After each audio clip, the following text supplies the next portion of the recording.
My wife and I started the process of separation late last year at her request. The living situation has become very challenging. Some basic info: my wife and I have been married for close to 7 years in California. We are in our late 30s. She has decided that she wants to find out who she is away from me and wants to divorce to start over, and maybe we will find each other again. She feels since I have always given her everything, she has become useless as a human and can't contribute to our relationship. She says she still loves and respects me, but wants more from our relationship and from herself. We have no children. I don't want a divorce, but she is pretty determined at this point. I have always been the primary breadwinner of the household and support her in any endeavors she pursues. From photography, painting, design, plants, etc. She was always trying to find a new path. She works odd jobs at this point and brings in maybe less than $10,000 to the household per year. When we got together, she was burnt out on a career and started trying to find a new path. She has made it clear she doesn't want anything from our assets, as it would be stealing my effort. We own 4 properties, 2 cars, paid off, about $600,000 plus in investments, no debt other than mortgages. I've brought this up multiple times that we can divvy out our assets to get her started, but she is very against it. Her family is fairly wealthy from outside the USA, and she wouldn't have trouble getting decent financial support from them. Her therapist convinced her to do a trial separation before committing to divorce. When we started the separation process, it was very difficult to be in the same house together. She said she wanted to move out, and I supported her in this. The primary issue is she doesn't have much money, $500 in her private checking, so I told her she could have whatever she wanted. We had over $80,000 in our savings at the time and said she could get started with that. She refused. She said the money was my effort and it would be stealing.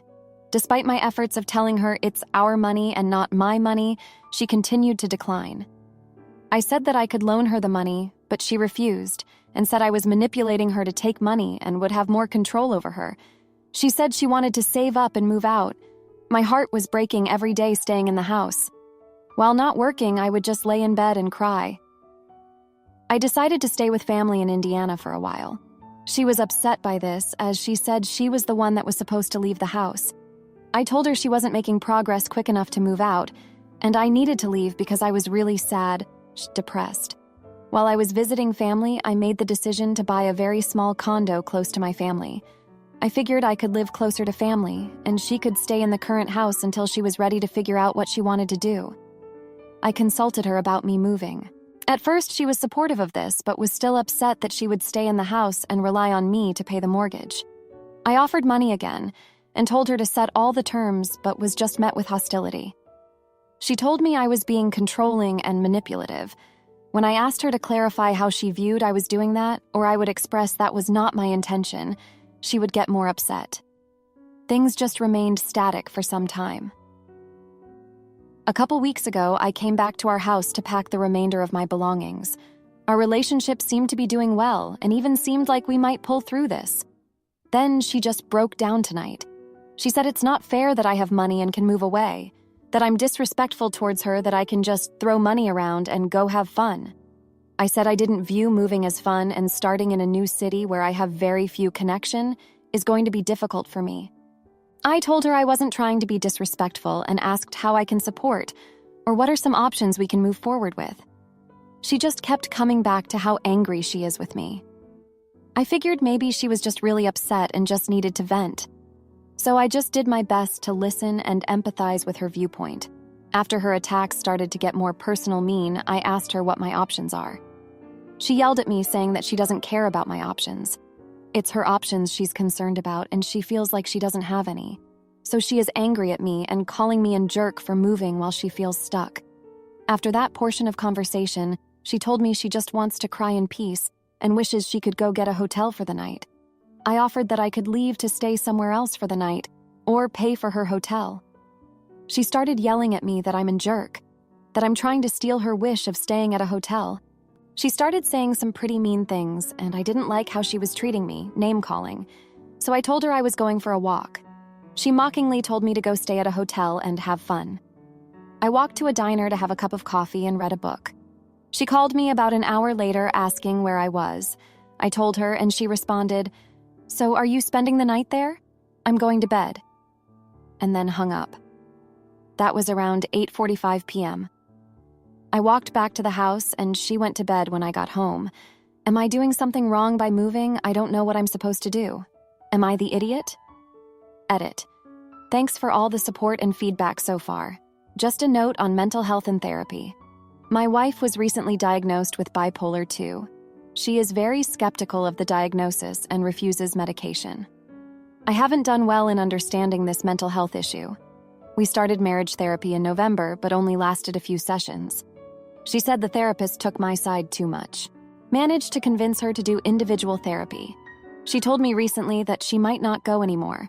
My wife had tried a variety of therapists in our years together, but usually stops after a month or two because she thinks they are dumb. Edit 2. There has been a ton of constructive input. I thank you for that. It's a lot to read, but I'm trying to read it all. I want to mention a few things about jobs, family, and divorce. Before we were married, she had a strong, successful career for over 10 years. She was extremely burnt out and decided to find a new career. She's been doing that since we have been together and generally won't settle for basic jobs. She is trying to find something to advance her career paths, but with little success. On family, she doesn't have the most supportive family. They make her out to be the bad guy, which makes her angry. If she stayed with her family, I think it would do more harm than good. I've messaged her father asking him to be supportive of his daughter, but I know they are upset as well. On divorce, I've been dragging my feet on this. I keep telling myself it might get better, that I can be a better husband, and she can be a better wife. I know it seems delusional at this point, but divorce is not something I wanted, and I struggle to get my mind there. It's hard to see my wife as a mean or vindictive person. I've always tried to see the amazing things in her, and to be supportive. There are moments in these past months where she tells me she is crazy and she is hurting me. She has moments of reflection and grief on how she reacts to the situations. So I get hooked back in that this can still be resolved. Edit 3. She approached me this morning. She apologized for the way she treated me yesterday. She said she thinks it's better that I do move out and that she thinks she isn't good for me. I didn't say much and just agreed with her. When I started to agree with her, she started to backtrack and started to get mad again, going back to last night's issues, and she left crying and blaming me again. Story time. I feel like she isn't getting a completely fair shake in all this. I made this thread specifically about her anger towards me for moving out, but I'm not innocent in our relationship and have been far from the perfect husband. This will be a long read, so feel free to ignore. I'm going to cover how and why we got married, our perspectives on a marriage, and a brief timeline that led us here. My perspective on a healthy marriage is we are each confident in ourselves. We want each other and not need each other. We support each other and cheer each other on. We are there to help bring out better versions of ourselves. We listen, empathize, and respect one another. Her perspective that I learned much later is that we need to create a family together. Not with kids, but that we have a life project such as having the same jobs or hobbies. That we are always with each other in every moment. That we move slowly in life. An example she likes to use is that if we are walking in a park, there should be moments where we see a beautiful plant and sit there and contemplate the plant. That we are always on the move, exploring our surroundings. That we have the same schedules, as in, when she gets up, I get up, and when she goes to bed, I go to bed. Some people viewed our relationship as a Hallmark story. She was a foreign exchange student at my dad's house 22 years ago. I lived with my mom and would visit my dad. We had crushes on each other, and she invited me to prom. We dated very briefly before she went back to her home country. We fell out of contact when we went to college. Fast forward 15 years, my dad had cancer and he is going to die. I reach out to her asking if she wants to say any goodbyes. We start talking a lot, and she decides to come see him in person. We fall madly in love, brought us back to teenage years. My dad recovers, or so we think. We want to stay together and not worry about long distance, so we get married. 2 weeks after that, my dad died. I tried to be the stable person for my family and never really had a chance to grieve, nor did I go to therapy. When we first got together, I didn't need to work much. We were very active physically and mentally. A few months after my dad died, we went on a road trip with friends, and one of them died in a motorcycle accident. I felt like I was surrounded by death. I didn't go to therapy, and I reverted into a computer screen. I played lots of games to distract myself. We still did a lot of things together and traveled a fair amount, but not up to her standards. I didn't really explore the city much with her, and wasn't good at getting her involved in my friend circle. At one point, I told her it's important she makes her own friends. My friend circle at the time were all coworkers. She expressed her concerns to me about gaming and exploring the city, and I took what she said seriously. I said I need help working through this and want her patience and support. I unfortunately didn't get that. Fast forward, and I think things are getting better. When I ask her, she says things are better, but in reality, she is harboring loads of resentment. Pandemic hits. We are with each other 24/7, and I work remotely. Pandemic was kind of fun for the first 6 months. We created a cafe on our back patio where we were the only guests. We had Netflix binge days, board games, and family Zoom calls. I'm getting bored out of my mind at some point and play a lot of games again. I think this is okay because she is watching TV, handcrafts, etc. Later, I find out she wanted us to be doing a family project together. Not something we are both interested in, but something she is passionate about.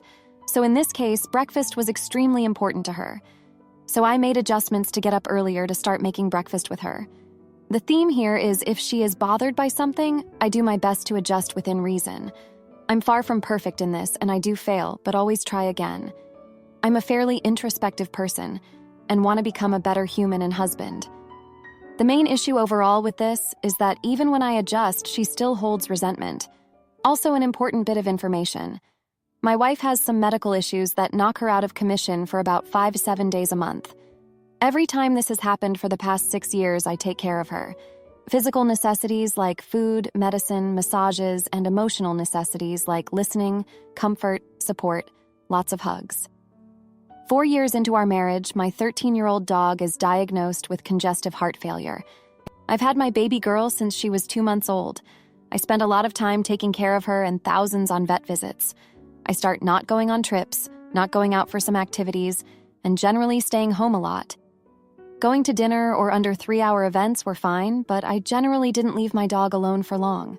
Because we were home so much, I would entertain myself when my wife went out with friends or she was doing things. But she had grown resentful more that we weren't doing anything because of the dog. This happened for 2 years. She felt like she sacrificed her life to come to a country she didn't want to be in or liked, that it would be okay if I gave her the attention she deserved. She felt alone. This broke my heart. When my dog died, I was a mess, but I vowed to build a better family with her. We traveled for close to 3 months. We started planning to move somewhere and start exploring the world. I thought things were going great. I wasn't playing games anymore. We were very active again physically, and we were planning for the future. Then she dropped the divorce bomb on me a few days after my birthday. After seeing all the comments about bipolar 2, I think it's always been an active part of our relationship. I've seen this pattern before, but thought it was my fault. I have a hard time distinguishing what is normal relationship and what is not at this point, or if I'm a piece of shit or not. From the outside perspective, our friends and family think I'm extremely good to my wife. From her perspective, not so much depending on her mood. This is a very, very high-level overview, but hopefully gives more context and empathy towards her. Edit 4. Thank you everyone for your input. I read every single comment and message, though don't have the time to respond to all. All this feedback gave me pause and encouragement. The overwhelming majority of you have been supportive and practical. I will be applying what I have learned in the meantime and frequent a therapist more. I move out next Thursday and will provide an update on how things go when I'm settled. Wish me luck. Now, for a few comments before the update. Comment 1. Not the idiot. From your description, it seems like you love her more than she loves you, and she's used to being able to manipulate you that way. She wants to be able to get a rise out of you. Ideally for her, she can continue the separation without you moving out, so you can't ignore her cruelty. Every idea of actually untangling your lives is met with extreme hostility. Just leave. I guarantee some true space with complete separation, no communication, will give you some much-needed perspective. When I went through something similar, I realized how incredibly miserable I was, and how amazing it felt being alone, the thing I was most worried about. Comment 2. Not the idiot. Your wife is very manipulative and wants her cake and eat it too. Consult an attorney and get the legal process going immediately. She states she doesn't want your assets, but she probably is going to get some. Follow your attorney's advice to the letter and stop engaging. Seriously, move out ASAP if she isn't going to leave. You both need distance. Her "we may find each other later on" is basically stating that you are her fallback guy if nothing better comes along. Have some pride and move on. Situation sucks, but hopefully you can both escape and start moving forward with your lives once the 6-month timing is over. Now, for the update. Thanks for sticking around for more of my saga. So, I moved out last Thursday, and guess what? She threw a fit. Said I was abandoning her, even though this was what she wanted. She was all tears and accusations, claiming I was leaving her with nothing. I reminded her of the $80,000 offer, but she just scoffed and said she didn't want my charity. I was halfway across the country when I got a call from a neighbor back home. They said there was a commotion at the house. Turns out she had a yard sale, sold our stuff, my stuff we picked out together. She said it was to start fresh, but I know it was to spite me. She sold our dining set, the one we bought on our first anniversary. That hurt. I was fuming, but then I got a call from her dad. He was surprisingly supportive, said he understood why I had to leave. He even apologized for not being there for her, for us. He admitted they had enabled her behavior over the years, always bailing her out of her impulsive decisions. He said he was cutting her off financially, that it was time she learned to stand on her own 2 feet. I was shocked but relieved. Maybe this would be the wake-up call she needed. A few days later, she called, sobbing. She was alone. The yard sale money was gone, spent on a ridiculous shopping spree. She had nothing left, and her dad wasn't budging. She begged me to come back, said she'd made a mistake, but I stood my ground. I told her I'd help her find a job, set up a budget, but I wasn't coming back. She hung up on me. I felt a mix of anger and pity. I wanted to help her, but I also knew I couldn't keep being her safety net. It was a tough love kind of moment. I started to see that maybe this separation was the best thing for both of us. Then, the shocker. She called again, this time calm. She confessed she'd been seeing someone else for months, said it was over now, but that was why she pushed for the separation. She thought she wanted freedom, but it was just an escape from her own problems. She was ashamed, sorry, and alone. I was gutted. All this time I thought we were working through things, but she had someone else. It was like a punch to the gut. But it also made things clear for me. I wasn't the villain in her story. I was just a bystander to her chaos. I told her I'd start the divorce proceedings. It was time to put an end to this chapter of our lives. She didn't fight it, just quietly agreed. I'm settling into my new place, getting used to the quiet. It's not easy, but it's peaceful. I've started seeing a therapist, working through the betrayal and the grief. It's a process, but I'm getting there, and that's where I'm at. I'm not sure what the future holds, but I'm hopeful. I'll keep you posted on how things go. Thanks for reading. My family excludes my daughter from a Disneyland trip and college fund, so I cut them off and made sure their secrets were exposed at the next family reunion. So context, my siblings and I are all over the age of 30, with most of us having children. I have 3 siblings, 2 of which are biological. I found out through an Instagram post that they all planned an entire trip to Disneyland without even telling me, despite the fact that I have a 9-year-old daughter that my parents pretend to care about who would have loved to go. I have reached out and texted every single one of my family members, including my sister-in-law and brother-in-law within the last month. And none of them told me about this big family trip they intended to take. Another relevant note, my biological mother died when I was young and my father married a woman, my stepmom. We'll call her Pat. Pat has treated me terribly since she met me, presumably because I was the oldest of my siblings and therefore I actually remember my real mom, while my younger siblings don't. My stepmother also has an adopted child that she treats far better than me and my full siblings. It's blatantly obvious and they don't even try to hide it anymore. In response, I originally wrote to both of them telling them I was bummed because their granddaughter would have loved to spend time with them and that I didn't even have to go. I also mentioned the fact that this wasn't the first trip they had hidden from me. They also took everyone on a vacation to Hawaii last summer without even mentioning it to me. My father, we'll call him Rick, wrote back almost immediately, saying that I've made things difficult and expensive and telling me to save the guilt trip because we moved out of state last year. I understand that, but the issue is that we had plans to visit them at the end of March anyway, and happily would have moved our plans around so our 9-year-old could go to Disney with her cousins, aunts and uncles, and grandparents. We didn't even get that chance, however, because they all decided to go to Disney without even telling me. After Rick's reply, Pat decided to reply too, saying that I clearly didn't want to actually talk and that she was only willing to have the conversation on a phone call. I told her to call me any time because my child has done nothing to deserve to be excluded, especially when her entire family is there, and that if they had mentioned it to us, we would have changed our trip so our daughter could go. Pat, of course, never called, so I finally texted Rick and told him not to contact me ever again. I told him he was a terrible person for excluding a 9-year-old girl who loves them to death, and that I had no interest in speaking to them ever again. Pat literally threatened to call the police on me 2 weeks ago because I didn't reply to her text within 6 hours. She somehow still made me out to be the bad guy in that situation. That's nothing new. She's been feeding Rick her nonsense since I was 13 years old, blaming me for things she did or didn't do. So am I the idiot for telling Rick to have the life you deserve with the other children and grandchildren you actually care about? I don't feel like this is how a family should operate.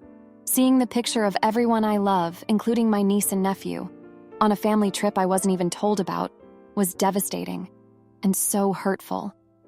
I don't think I've ever felt as rejected as I did in that moment. Anyways, thank you if you've read this far, and I appreciate you, ETA. I'm having trouble keeping up with the comments, but I just wanted to say thank you to everyone who comments. I'm grateful for all of you. Also wanted to add, I recently reconnected with the nanny who raised me. She was there before and after my mom's death, and she knew her and loved her. She found out what happened and decided that she and I should take my daughter to Disney in May.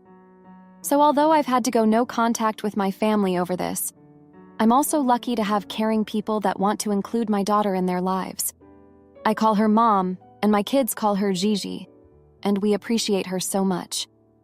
Thank you again for the support. It's comforting to know I'm not crazy or alone in this. Now for a few comments before the update. Comment 1. What is wrong with crappy dads doing this?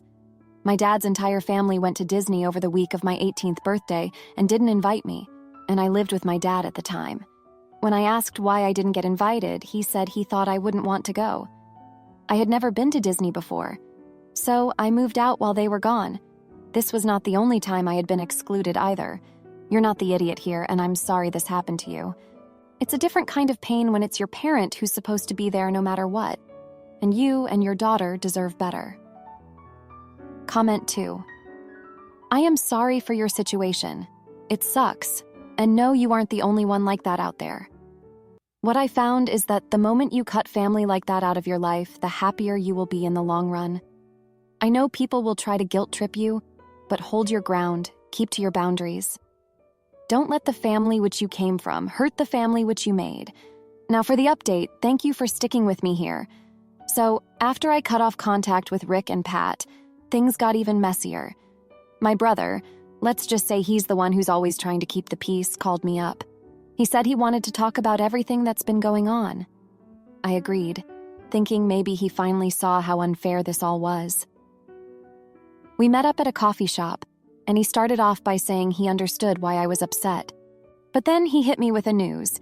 He and his wife were expecting another baby, and they wanted to make sure the family was all together for the baby's arrival. I was shocked. Here I was thinking we were going to talk about how I was left out, and instead, I'm being asked to just forget everything for the sake of a new baby. I congratulated him, of course, but inside, I felt like I was being pushed aside again. It was like my feelings didn't matter as long as the family picture looked good. A few weeks later, Pat organized a family dinner to celebrate the upcoming arrival of the new baby. I wasn't going to go, but my sister convinced me that it would be good for my daughter to see her cousins. So I went against my better judgment. The dinner was tense, to say the least.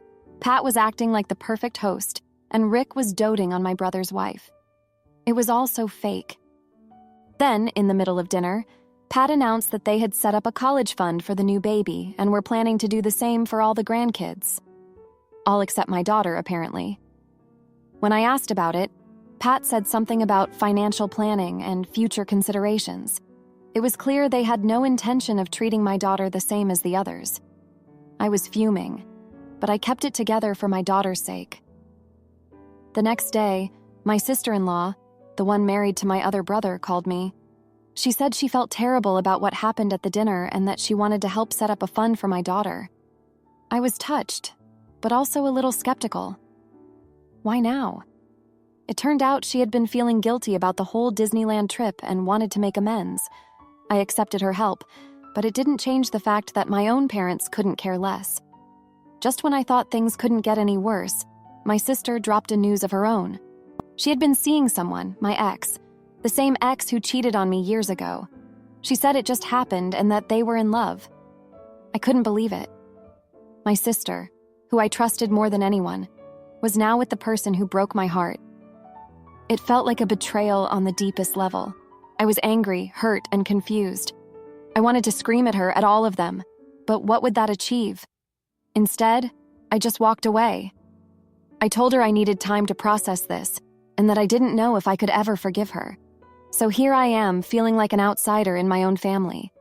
I've been trying to focus on my daughter and the life we have, but it's hard. It's like no matter what I do, I'm always the one left out, the one who doesn't quite fit the family mold.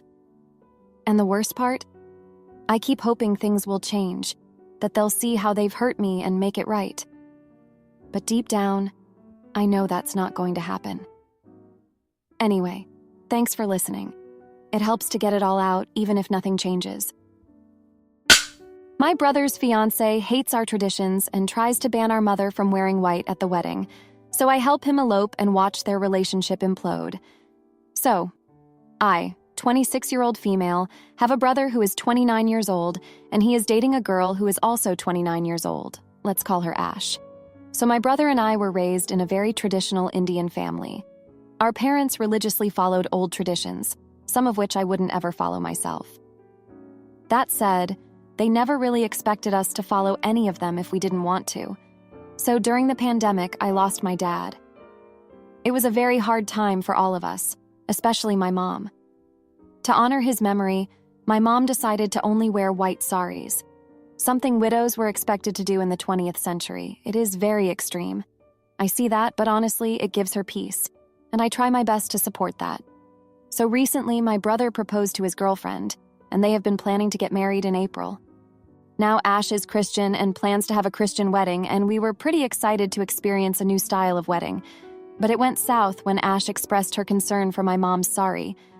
Basically, she doesn't want her to wear white, and my mom was pretty adamant that she would rather miss the ceremony than do that. This turned into an argument. I didn't hear it, but that's what my brother told me. This was last week, and this past week, almost everyone in our family decided they would rather not go because of how Ash treated my mom. This really pissed off Ash, and she now blames Mom for ruining her wedding. And I kind of blurted out, maybe it's her fault that no one in the family likes her. I really regret saying that, especially because I think it wasn't my place, and maybe I just made things hard for my brother who was trying to find a middle ground between them. For some context, along with the plain white sari, my mom wears no jewelry, no makeup, and only wears wooden sandals. She has dressed like that for almost 4 years now. Edit. There's a lot of discussion on what the religion actually says, and for that I have to say we aren't religious scholars, just normal people. So our traditions are what we have been taught by our parents and grandparents. That holds true for my mom too, who is trying her best to follow the traditions she was taught. And she took a vow to follow the widow life after Dad's death, and even though I may not understand that, I cannot ask her to break the vow, especially because she has always supported us in our decisions in life. She fully supported me when I came out as bi, edit 2. Just to be clear, Mom isn't boycotting the wedding. She is just not going to the main ceremony and will show up for the reception, where Ash is wearing an Indian red lehenga. Update. So this morning, Ash and my brother showed up to Mom's home where they talked for a while. Ash apologized for saying my mom ruined her wedding and asked her to show up however she wants, because she would rather not have my brother get married without his parents. My mom also gave her these big gold bracelets bangles that her mother-in-law, my dad's mom, had given her before her wedding. According to my brother, this made Ash feel very special. After all this, I talked it out with Ash. We seem to be fine, only time will tell. Now for a few comments before the update. Comment 1. Not the idiot. As an Indian, my grandmother also wears white, and no one has ever asked her to change. Even during weddings, she wears white saris and no one tells her anything. Ash has no idea how sad it feels to be a widow. Your mother wears a white sari to not only signify her husband's death, but also because she probably finds it hard to move on from his death. Maybe wearing a white sari makes her feel closer to him. I think people like Ash who get married to someone from a different religion should be more accommodating. Comment 2. You're the idiot. I also belong to a very traditional Indian family, and this has never been an issue. If in a special occasion someone wants to wear white, then my grandma, for that occasion, will simply go and put on some light-colored saris, like baby pink, light yellow, light blue, light green, etc. Ask your mother to be a little considerate and let your sister-in-law wear a different light-colored sari for the wedding. After the wedding day, she can again wear all the white saris she wants. Now for the update. Thanks for sticking around. Well, a lot has happened since the last post, and it's been very eventful to say the least. After Ash's apology, things seem to be on the mend, but I guess I spoke too soon. My brother, bless his heart, decided to throw a surprise engagement party to smooth things over with the family. He thought it would be a great idea to have it at our family home, a place filled with memories of Dad. The problem? He didn't tell Mom about it. The night of the party, Mom walked into a house full of guests, decorations, and a giant banner with Ash and my brother's faces plastered on it. She was shocked, to say the least. I could see the hurt in her eyes, the invasion of her space without her consent. It was a mistake, a big one, and I could tell my brother immediately regretted it. But that wasn't even the worst part. During the party, Ash's best friend, who had a bit too much to drink, let slip that Ash had been seeing someone else just before she and my brother got serious. The room went silent. You could cut the tension with a knife. My brother laughed it off as a joke, but I saw the look on Ash's face. She was caught off guard, and I knew there was some truth to it. The aftermath was messy. My brother and Ash had a huge fight, and she left the party in tears. Mom retreated to her room, and I was left to deal with the guests. I felt like I was in the middle of a soap opera. Just when I thought things couldn't get any more complicated, the next day my brother came to me with a plan. He wanted to elope with Ash, just the two of them, no family drama. He asked me to keep it a secret, to cover for them while they were gone. I agreed, thinking it might be for the best. But here's where I messed up. I didn't realize that by helping my brother, I was alienating the rest of my family. When Mom found out they had eloped, she was devastated. She felt betrayed by my brother and by me for keeping it from her. The family was in an uproar, and I was the villain in their eyes. Now I'm sitting here, realizing I've been manipulated into keeping secrets and telling lies. Ash and my brother are off somewhere, probably thinking they've solved all their problems by running away from them. And I'm left to pick up the pieces of a family that's more fractured than ever. I resent Ash for putting us all in this position, for the secrets and the lies. I resent my brother for not thinking things through, for his impulsive decisions. And I resent myself for getting caught up in it all, for thinking I was helping when I was just making things worse. Thanks for reading. If you liked this video, you'll probably like these too. Also, while you're here, please consider subscribing. It's your support that keeps this channel alive and allows me to make better and longer videos. Have a great day.